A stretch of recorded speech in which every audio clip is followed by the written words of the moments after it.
So the Father restored him in the robe, restoring him to a position of sonship and honor. Kaya binigyan siya muli ng damit na na kumikilala na siya nga ay anak ng kanyang ama. Amen? It symbolized being clothed with the righteousness na tinanggap siya ng kanyang ama at muling ibinigay sa kanya ang alin, ang damit ng pagiging patuloy bilang anak. Amen? The rings restored him to a position of authority. Nung suotan siya ng singsing, sinasabi ng ama sa kanyang mga alipin, anak ko ito, susundin niyo ito, kahit nagkamali ito, nasa kanya ang singsing ng position na meron siyang kapangyarihan dahil anak ko siya. Kaya sa katabi mo, anak ka ba ng Diyos? Pag anak ka ng Diyos, suot mo ang singsing bilang anak ng Diyos. May kapangyarihan kang taglay. At asa kami ng anak ng Diyos, o kaya mo bang palayasan ng demonyo? Nasa kamay na kaya palayasan ng demonyo, papakita mo singsing, anak ako ng Diyos. Di ba? May power ako, may kapangyarihan ako. Amen?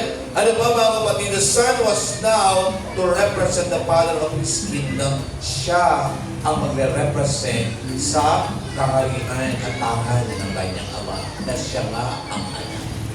Amen? The sandals immediately restored and elevated him above servanthood, which means became a free man. Amen?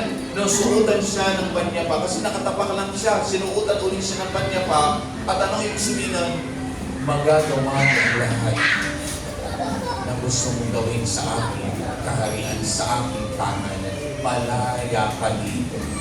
Di ba? Hirap naman yata na sabihin ng tatay mo, nung magbalik loob ka, diyan ka lang sa kusina. Hindi ka pwede pumunta sa sala. Pero siya iba.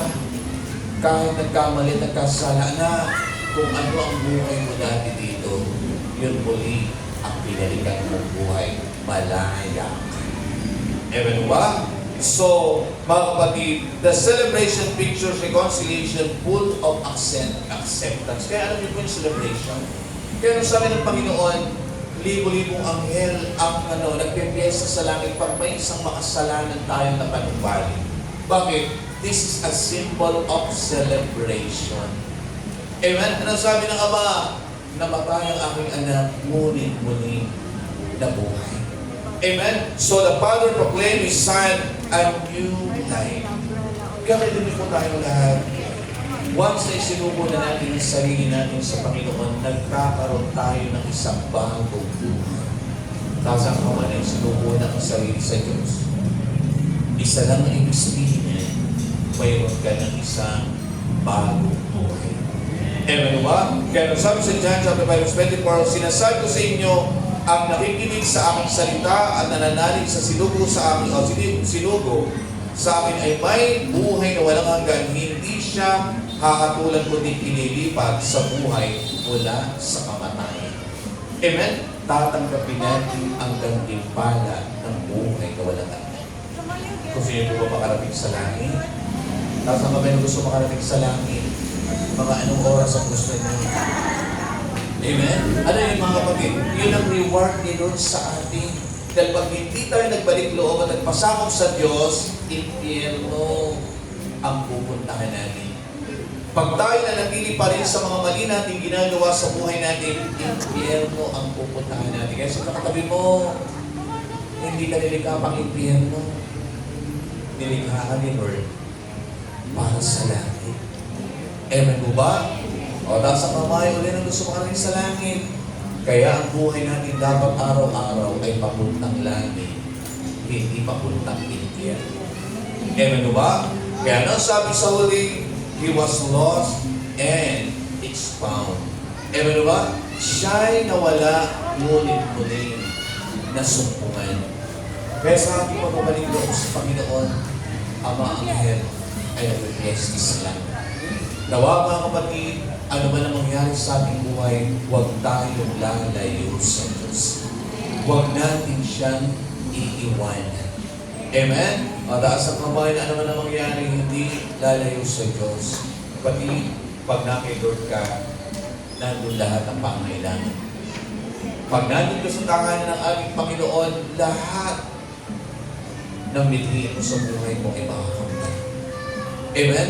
Isa lang dapat natin gawin, manatili tayo sa piling at kandili ni Yahweh El Shaddai. Sundin natin ang kanyang kalooban at sa iyon, ang tagumpay ay ating makakamtan sa ating buhay.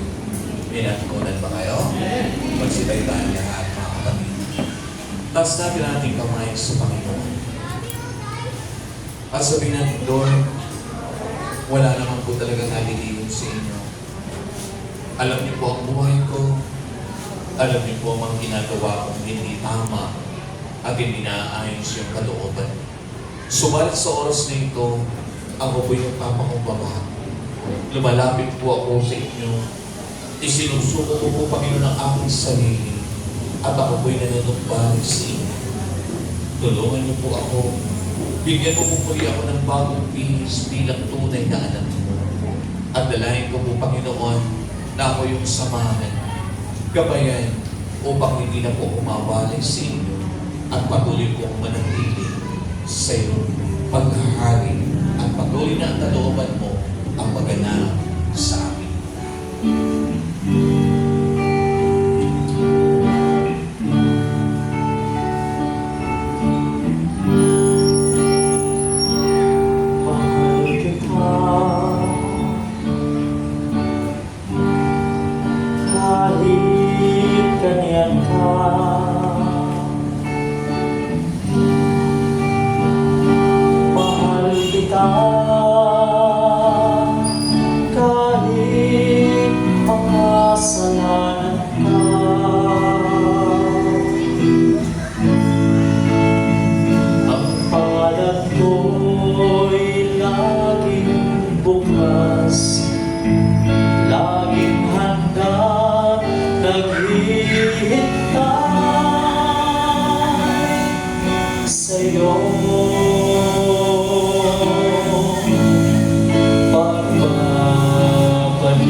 ano man ang iyong kahinaan, ano man yung mga bagay na taliwas sa looban ng Diyos, ang muna gawa, magbalik loob ka sa Kanya. Patatawarin ka niya at ipapadaman niya sa iyo na mahal ka niya. Ikaw ang pinaka-importante para sa Kanya. Panginoon, salamat po sa iyong pag-ibig. Salamat po, Panginoon, sa iyong pag-amay sa amin at pangangalangin. Balik po, Panginoon, na kami mahina at may mga bagay kami, Panginoon, hindi namin kayang gawin. Kaya kami lumalapit po sa inyo at alam namin na kami pag nananatili sa inyong pag-ibig at yakap, ang lahat ng hindi namin kaya ay makakaya na. Pagpalain niyo po kami lahat ang aming mga buhay, ang aming po kinabubuhay ng aming mga malas sa buhay. Dalangin din namin, Panginoon, na gamitin mo kami instrumento upang maranasan ng lahat ang iyong pag-ibig at sila'y maibalik namin, Panginoon, sa inyo. Dalangin din namin, Ama, na pagpalain mo po ang aming mga buhay, kinabubuhay ang aming mga malas sa buhay. Pagpalain mo rin po, Panginoon, ang lahat ng mga panalangin namin kay hindi na itinataas ngayon. Nasulat mo din, nasulat kasama ng aming mga handog, inangkin po namin, uuwi kami answered prayer. Uuwi kami, Panginoon, may bagong buhay. At uuwi kami, Panginoon, nadala namin ang tanging pamanaw sa amin, Panginoon. At pinagkalaw sa aming biyaya sa pangalan ng Ama, Anak at Espiritu Santo. Amen. Pagpalaan na natin ang sanay at tumayo tayo nananatili sa kandili ng ating Panginoon. Salamat po and God bless. Salamat sa Diyos. Salamat po, Brother Paul. Give thanks to the